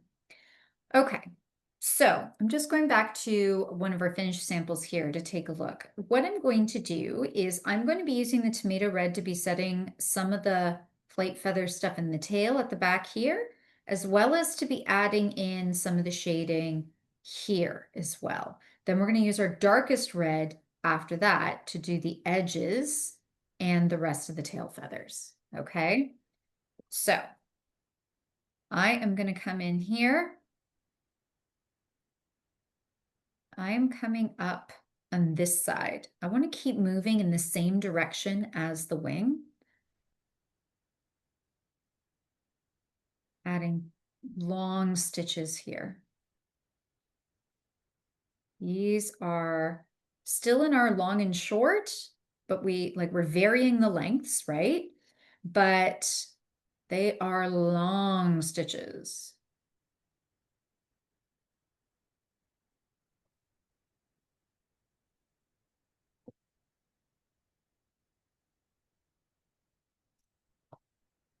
It's okay. There's nothing special about whether or not you're coming from this side. Like if your needle's coming up here or down here, up here, down there, you can go from both directions. There's going to be lots of space. You see how the directions are already looking. Just going to keep doing, that would be a bit too long. Let's try that. There we go.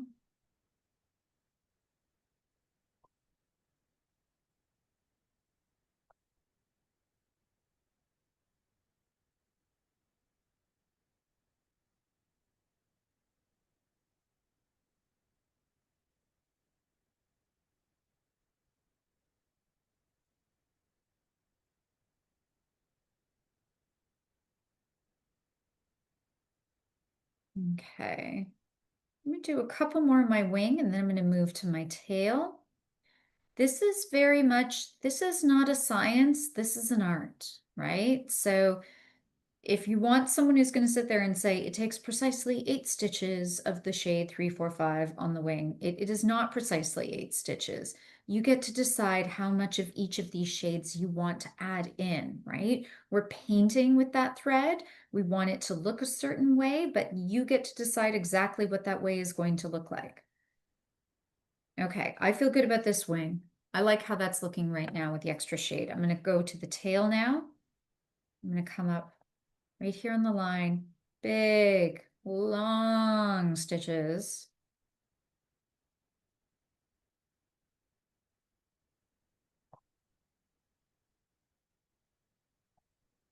But still, there's the short one. So there's the long, there's the short.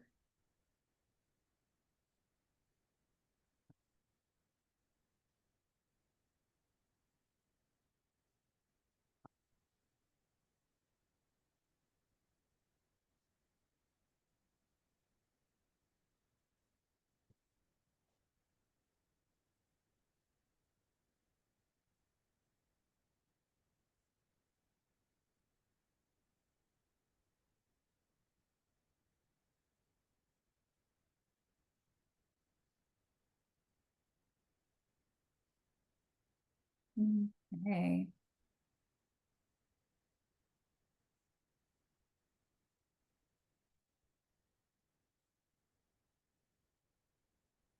There we go. So I'm liking how that's looking. This is the second shade. So that's where I'm at already with the shades. I'm going to flip it over, tack down my stitches.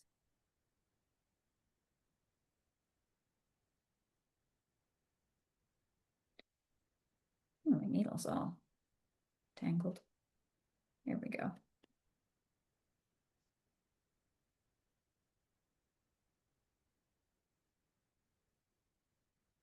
Julie, quick question on the 800 red. Yeah. How can you flip over for a quick boo at your wing? Yeah, okay. So you didn't meet all the way down to the belly feathers with that because No, you're no. use And contrast to shape it. yeah, in the replay, you'll be able to see the different stages as well, right? Where for the 800, I only did it to like about here. Yeah. And then I added in, that was the 325, the 345 Yeah. here. Yeah, So it was yeah. it was towards where it met the belly that I wasn't sure on that underside that you currently still have white. So I guess you're going to go in with a contrast color there. I am. I'm going in there right now. You're so right. I am going in there Okay. with the Got it. 242. It is backwards no matter which way I'm showing it for some reason. 242. Ah. 242 is the one we need, and that's sort of the darkest red that you have. So that's where we are going to be filling in all of these extra details for our feathers.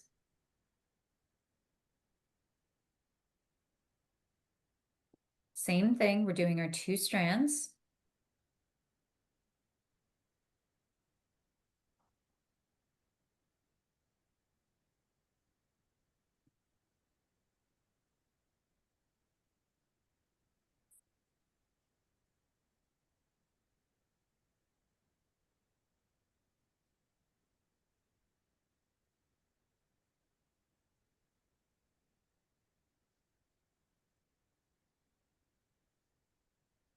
Okay, I've got my knot, I've got my darker shade, I'm ready to tuck in here. So what I'm doing, and you will find it a lot easier when you're adding in this third dark shade, is to actually start at the wingtip. Oh, I feel like I've got a snag, and I do have a snag. What's happened here? I've got a slight knot. Let's see if we can get that out. There we are. Back to our wing. Okay, so with the darkest color, I'm basically going to be making sure I fill in all of the remaining unstitched areas here. So I'm starting at this wingtip because I want it nice and long. This is where you're very much going to be choosing how dark that wingtip is going to be and how many of these stitches that you want to do. Okay, so some of these might be quite long for you. I'm a big fan of a nice long stitch. And I'm going to keep filling in those shades here along the edge of the shape of the wing, but also too, so that I'm getting that darker shade blending in. So how long or how short your stitches are is about how long or short your stitches are over here, because you're going to make sure that they meet, but then you also want some nice big long ones with your darker color to blend that in. So I'm coming up along this outer edge of the wing each time. Some of the stitches are long and some of the stitches are short, but that doesn't necessarily mean that they're alternating.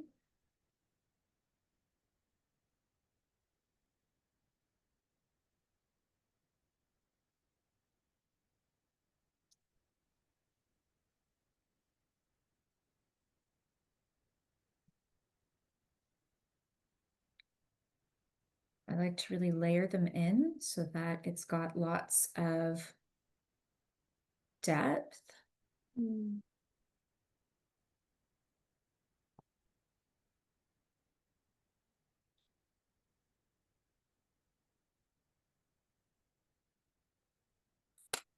I also don't mind leaving a little space as well.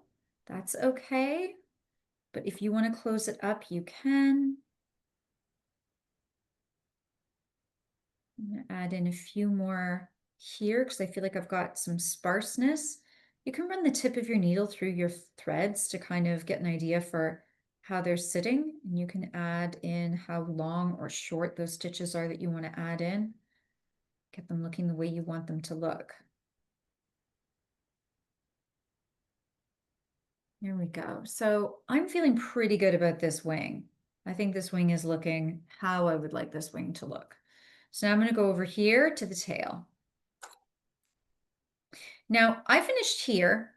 I'm not going to suddenly come up over here. I don't have a big long string of thread through the back like that.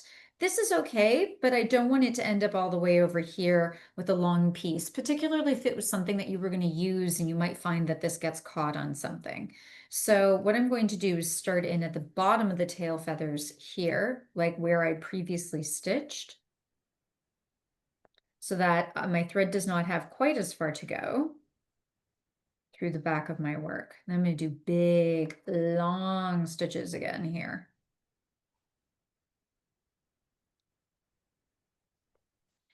The tail is going to be mostly this color. This is the 242 because the cardinal tails are darker than the rest of their body.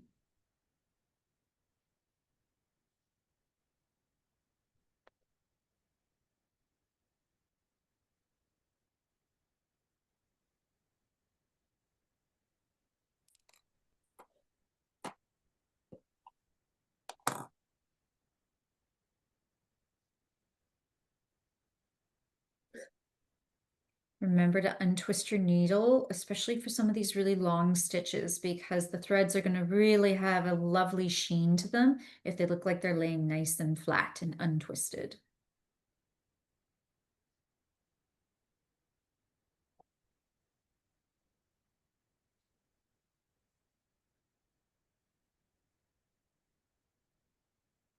And anywhere that you feel that there's gaps, Just going to go back in.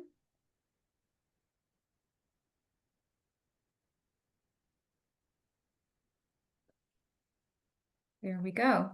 So you'll see, like, this is really, like, in terms of the style of it, like, this is what we're doing in terms of that thread painting, right? We're blending in those colors. You may decide you want more of certain shades or others than I do, and that's okay. This is about, like, your individuality and how you want this to look.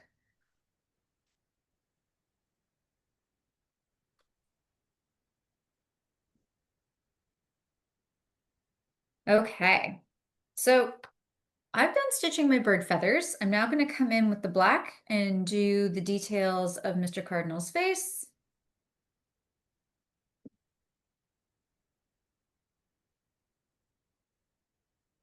And then I'll finish off with his beak. How are we doing? Any questions?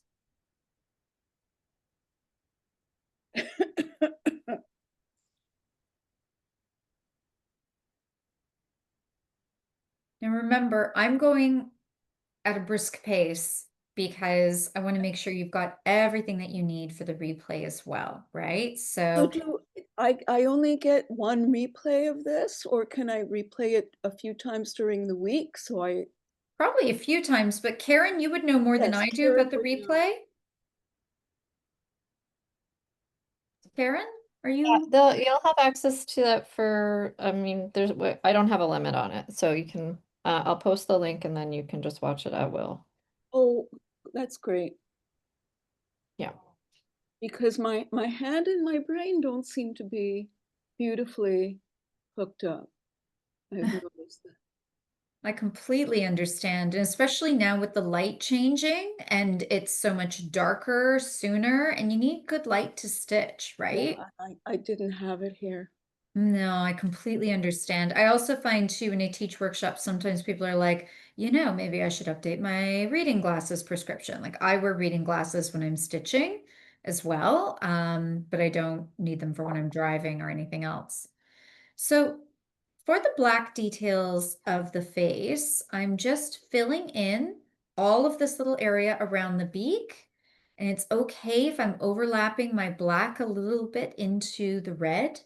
That is how the cardinal looks in nature, well, the male cardinal anyway. And so we are just giving those little black face feathers. In the drawing, you'll notice there's a dot for the eye, but actually you'll never see it. Like, we could do a little French knot for the eye, but you're never going to see it. Cardinal eyes are really just about the sheen of them. You could add a little black bead perhaps if you really wanted to, but in my sample, he actually has no eye. It's just sort of implied, an implied eyeball. And in case I missed it, for the face, the black face, are you doing the long short thing again, or are they all the same? This is all the same, just like we Okay. did for our crest. So I am just doing all of these. It's like a satin stitch, and I'm blending it in so that it's got sort of rougher edges a little bit into the red. That's why we don't do the black first, because when you look at photos of cardinals or actual cardinals at your bird feeder, they like, for the black feathers around their face, they often just lay on top of the red feathers of the rest of their body, for the male cardinals anyway. So I am just filling in those shapes here.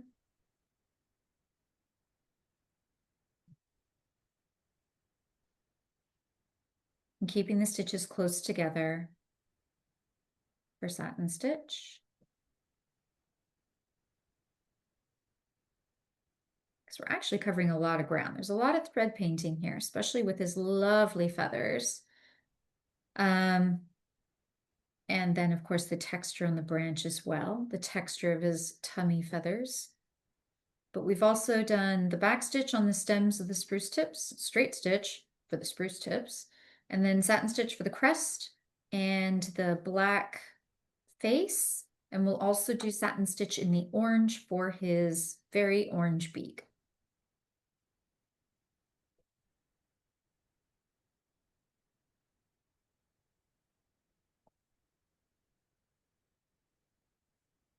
Is it fair to say you're sort of fanning it around the butt of the beak in a way? Yes, yes. Just to kind of give that shape that needs to Yeah. happen here. Okay, thank you. But you want to make sure when you're doing that, you don't end up with it clustered too densely around the base of the beak. So I do, you don't want to keep putting the needle down exactly in the same spot over and over again.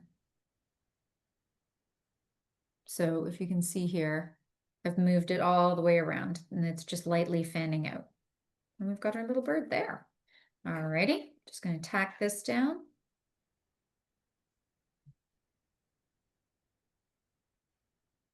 And do our beak. The beak is shade 404.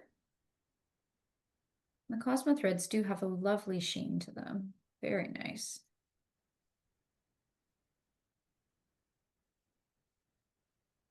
And my understanding, Karen, is that, of course, the workroom carries loads of Cosmo threads, right? All the colors? Yeah, there's about 400 or so colors of Cosmo. Which is amazing. So any shade you would probably ever want.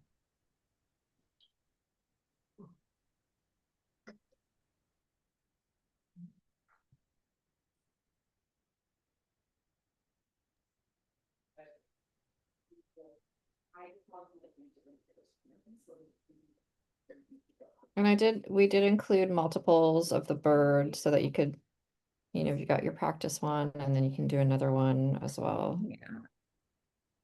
That'll be great. And there's plenty of thread. Yes, so much thread. You'll be able to do 100 cardinals with this. So I'm stitching the beak, and I just want you to see that the first stitch just goes straight through the middle. And then just on either side, I'm just going to do slightly shorter stitches to build out the shape of the beak.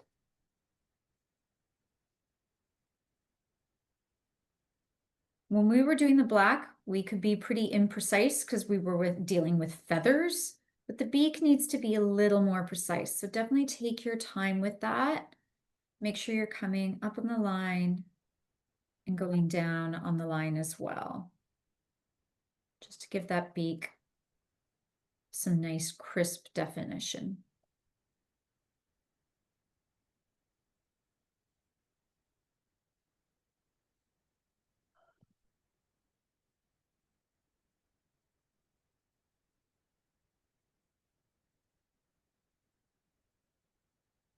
Here we go. There's my cardinal. Mr. Cardinal is all done. So I'm going to tack down my orange thread here.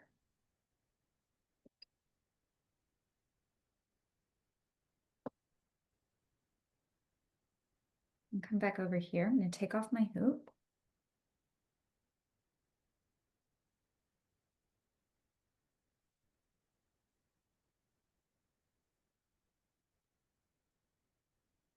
And then I have a bowl of water that I've prepped here. So I can show you how this dissolving process works. Let me just get us a little bit more room for that. Okay. So I've got my cardinal here, right? We've used the stick and stitch. And so now what I'm going to do is submerge it into the water. So depending on your fabric, but generally speaking, you want it to be cool or warm. You don't want it to be like boiling hot water or anything like that. And what happens is that as the stabilizer spends time in the water, it gets like gloopy. It gets to like the consistency of paper mache paste. You can see, I'm just sort of like pulling it off really. And it's just kind of gluey. You can scrape at it a bit. You do not need any kind of soap or detergent. Especially at this stage, I really recommend, like usually I do this in my bathroom sink and I blast it under the faucet, and you can rub your stitches. You absolutely can rub your stitches and to remove all of the residue, and then blast it under the faucet and rub it again. Now, what this does is it will dissolve all of the stabilizer so that the original template is gone and nothing's left but your beautiful stitches.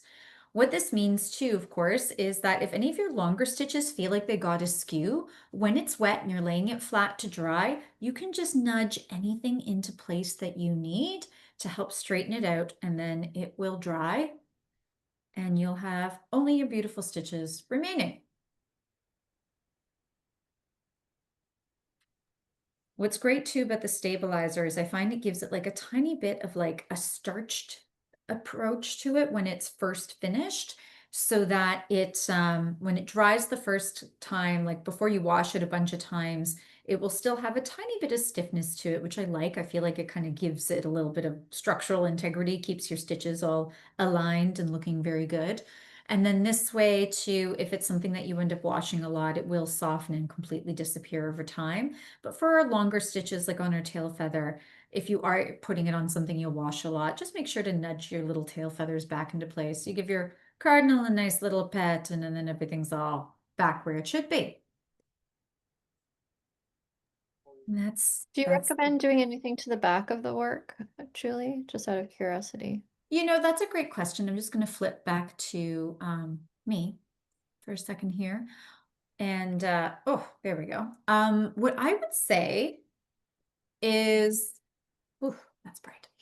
What I would say is that if it's a garment, if it's something that you're going to wear, something like the tender touch backing can be really helpful. Or if it's something that you're putting on, say, that you're going to embroider for a baby, that kind of backing would be really great. I don't need it for a tote bag, and you don't need it for a tote bag. You're going to be totally fine with it. Embroidery is one of those things where it looks really delicate, but is surprisingly sturdy. So even though I absolutely wash my tote bags and stuff like that, I chuck them in the machine. I will chuck this in the washing machine, not right this second, but at some point when it gets dirty. And so what I'll do then is I'll just turn it inside out. That's it. That's the only thing I'll do. I've embroidered jeans, or even like this hoodie. I machine wash this hoodie all the time. And like, I just put it in the washing machine. Using the embroidery threads, they're quite sturdy. You know, Cosmo, Anchor, DMC, these are all thread companies that have been around for such a long time that the quality of the threads is very high. You don't have to worry about any of the color bleeding, and the mercerized cotton is very strong. So it has excellent stability. And so it will be totally fine. But that is a really good question, right? Like, how do we care for it after? If you were doing it on linen or something that you were going to use more decoratively, I know somebody was doing the tea towel. Yeah, you can still toss it in the washing machine. It's still going to be fine. I know it's hard to believe, but I do it all the time. And holds up great, actually. Alrighty. Any other questions about the cardinal? Or about anything related to embroidery whatsoever? You can hit me with anything if you want. I feel like this tote bag turned out pretty cute, actually. I should do a whole bunch of cardinals on it. Okay, there we go. Gonna be great. It's so great. What I'm going to do, because I know it can feel like, whoo, that was a lot really fast. And yeah, it can be for sure. But like, you get to go totally at your own pace with the replay. But also too, if you find afterwards, like if you have any questions related to any of the embroidery part of it, like please feel free to reach out to me. I'm just going to put my email into the chat. Also, I'm on Instagram. People message me there sometimes, and that's just Knitted Bliss JC. But yeah, absolutely, you can find me and reach me at my email or on social media and send me a message. I'd love to see the process. Like, how's everyone doing? Anyone want to hold up what they've got so far? It's okay if you don't. I know the middle stage feels messy and like, oh, it's not good. But if you keep going until it's complete, I promise you, you're going to like it in the end. Oh, Melissa, that looks so good. That looks so good. Hang on. Can I pin that? How do I? Yes, look at it. Oh my gosh. Amazing. And good job with the threads at the front, right? So like, Thank then you you. can go back to them. That was a great tip. Yeah. Thank you. Yeah. Oh, it's so funny because like I never do it, but I do know sometimes people do that. And then it's like, oh no, pull it to the front. And then it's easier to keep track for sure. Anyone else want to show any progress? It's okay if not. Oh my gosh, Christine, are you going to show it to us? Your train one? Hang on. I got to see this. Hey, it looks so good. Look at your branch. Look at your bird feet. Look at this. This is very good. I love it. And you're just doing it on the train. This is amazing. On the Via Rail. I This is did want to say that the online space for the class is where the replay will be, but also what it's a great place if folks want to post their photos, their progress photos, their finished photos. And then also if they have any questions, I'll post a link for the stabilizer there, and the replay link will live there as well. So that can be like a little hub where you can kind of come back to this one space and share your birds and then all of that other stuff. Yeah.